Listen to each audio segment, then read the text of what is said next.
रहीम अस्सलाम वालेकुम नाजरीन, मैं हूं नदीम खालिद। नाजरीन, डॉक्टर आमिर लियाकत के हवाले से एक इंतहाई अहम पेशरफ्त है। डॉक्टर आमिर लियाकत की मौत तबई नहीं थी बल्कि उनको कत्ल किया गया था। एक्सरे रिपोर्ट जब सामने आई थी उस वक्त भी बहुत सारे लोगों की जानिब से खदशात का इजहार किया जा रहा था, लेकिन इस पर मुकम्मल खामोशी न जाने क्यों इख्तियार की गई कि किसी ने भी इस बात को कहीं पर भी डिस्कस नहीं किया कि एक्सरे रिपोर्ट के अंदर जो ये सामने आया है कि डॉक्टर आमिर लियाकत के हाथ और कंधे की जो हड्डियां हैं वो टूटी हुई थी। तो इस हवाले से कोई क्यों नहीं बोला। ये भी एक ख़दशा था। उसके बाद डॉक्टर आमिर लियाकत की जो फैमिली थी, उनकी फैमिली में उनकी पहली बीवी बुशरा वो थी, वो ये चाह रही थी कि किसी सूरत भी पोस्टमार्टम ना हो। तो ये भी खदशात का इजहार कर रहा था, पुलिस को भी मुख्तलिफ खदशे थे। और अब इस हवाले से एक इंतहाई अहम पेशरफ्त सामने आई है जिसमें ये कहा गया है कि कब्र कुशाई अब होगी। डॉक्टर आमिर लियाकत की कब्र जो है वो कुशाई की जाएगी, उसके बाद पोस्टमार्टम होगा, उसके बाद उनकी वजह मौत जो है वो मालूम की जाएगी। नाजरीन, ये एक शहरी हैं, उनकी जानिब से ये दरख्वास्त दी गई है और ये दरख्वास्त जो जुडिशल मजिस्ट्रेट है उनको दी गई है। उन जुडिशल मजिस्ट्रेट को ये दरख्वास्त एक शहरी हैं अब्दुल अहद ने कहा है कि कब्र कुशाई की जाए डॉक्टर आमिर लियाकत की और पोस्टमार्टम किया जाए, क्योंकि आमिर लियाकत की मौत कुदरती नहीं, वजूहात जानने की ज़रूरत है। और इस पर जायदाद का मामला जो है वो भी है, और जायदाद का मामला होने की वजह से ये मामला संगीन है। डॉक्टर आमिर लियाकत को किसी सूरत भी ये कुदरती मौत नहीं थी, उनको कत्ल किया गया है। और बहुत सारी चीज़ें इस चीज़ की निशानदेही करती हैं, इसमें कौन कौन लोग मुलव्विस हैं और किस तरह लोगों ने ये सारी कहानी, ये सारा प्लॉट बनाया है, इसको बेनकाब करना बड़ा लाजमी है। और पुलिस के पास जो सबूत जो उनके हाथ लगे थे, जो शकूक व शुबहात उनको भी मालूम हुए थे, क्योंकि जब क्राइम सीन पर पुलिस जाती है तो क्राइम सीन पर ही पुलिस को अमूमन पता लग जाता है कि ये खुदकुशी है या फिर माजरा कुछ और है, क्योंकि वहाँ से ही किसी भी अच्छे तफ्तीशी की जो सेंस है वो वहाँ से काम करती है। शायद इसी तरह की कुछ सेंस काम की होगी जिसकी वजह से 2 बजे जो जनाजा उस दिन होना था वो जनाजा पुलिस ने नहीं होने दिया था, और उन्होंने कहा था पहले हम इसका पोस्टमार्टम करवाएंगे, पोस्टमार्टम के बाद जो है आप जनाजा पढ़ा सकते हैं और तदफीन कर सकते हैं। इसलिए पुलिस ने तदफीन और जनाजा नहीं होने दिया था, लेकिन बाद में ये अदालत चले गए, अदालत से जाके हुक्मनामा लेकर आए कि इन्हें तदफीन की और जनाजा पढ़ाने की इजाज़त दी जाए। यानी कि ये किसी सूरत भी इस बात पर कायल मालूम नहीं होते थे कि पोस्टमार्टम किया जाए।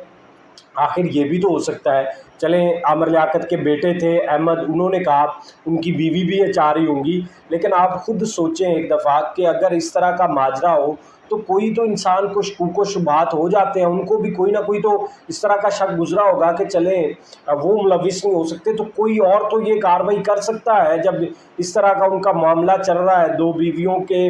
घर उनका एक तरफ मामला है और बहुत सारे लोगों के साथ उनके ज़िंदगी के मामलात हैं, तो कहीं पर कोई तो इस तरह का मामला हो सकता है। और पुलिस अगर इंसिस्ट कर रही है, बहुत ज़्यादा ज़ोर दे रही है, तो फिर ऐसे में अगर पोस्टमार्टम हो जाए तो उसमें कोई हर्ज तो नहीं ना होना चाहिए। लेकिन नाजरीन, उन्होंने अदालत सिटी कोर्ट्स गए और वहाँ से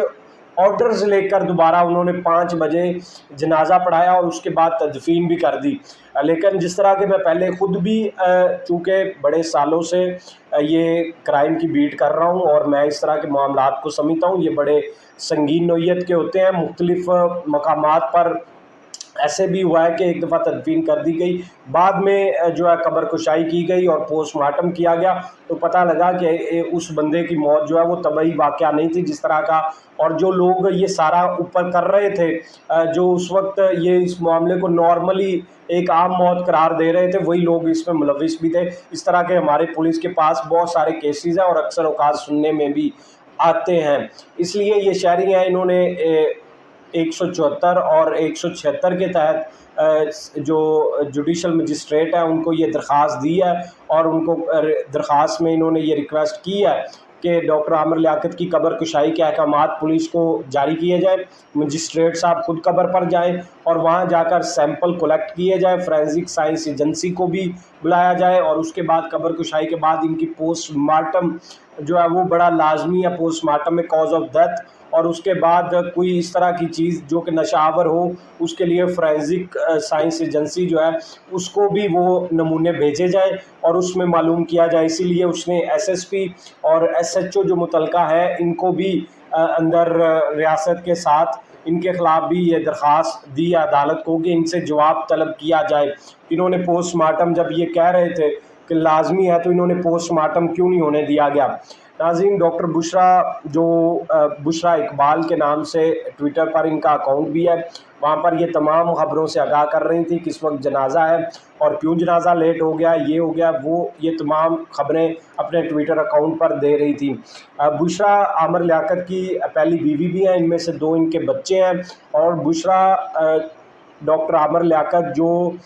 عالم آن لائن یا رمضان ٹرانسمیشن کرتے تھے اس میں ان کی ٹیم کا حصہ بھی ہوتی تھی، میڈیا سے ان کا بھی تعلق، اور یہ وہاں پر بطور پروڈیوسر کام کرتی ہوتی تھی، یعنی کہ یہ کوئی عام خاتون نہیں ہے بلکہ ان کو بھی تمام جہان کا اور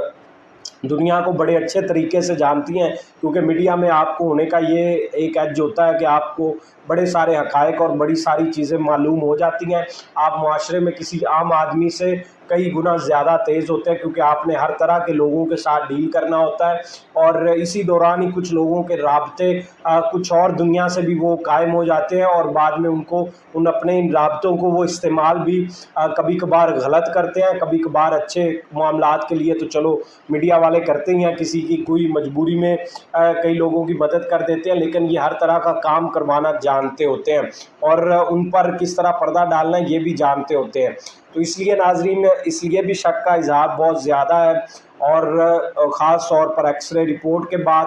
یہ معاملہ بہت زیادہ شکوک و شبہات کا ہے۔ آپ خود ابھی اپنے آپ سے اگر سوال کریں کہ ڈاکٹر عامر لیاقت کی موت کیسے واقع ہوئی، آپ خود سے یہ سوال کریں۔ آپ ایک شہری ہیں، آپ اگر اس کے چاہنے والے تھے یا پھر آپ سمجھتے ہیں کہ ایک عام انسان کا حق ہے کہ موت کے بعد بھی یہ ریاست اس کو چاہیے کہ بتائے کہ اس کی موت کی وجہ کیا بنی تھی، تاکہ یہ معمہ ساری عمر معمہ نہ بنا رہے، اس کو حل ہو جانا چاہیے۔ تو آپ خود سے پوچھیں کہ آپ کو کیا یہ سوال، اس سوال کا جواب مل گیا؟ بتائیں مجھے، جنریٹر کے دھوئیں کی وجہ سے موت واقع ہوئی، نشے کے زیادہ استعمال کی وجہ سے موت واقع ہوئی، ہڈیاں کیسے ٹوٹی؟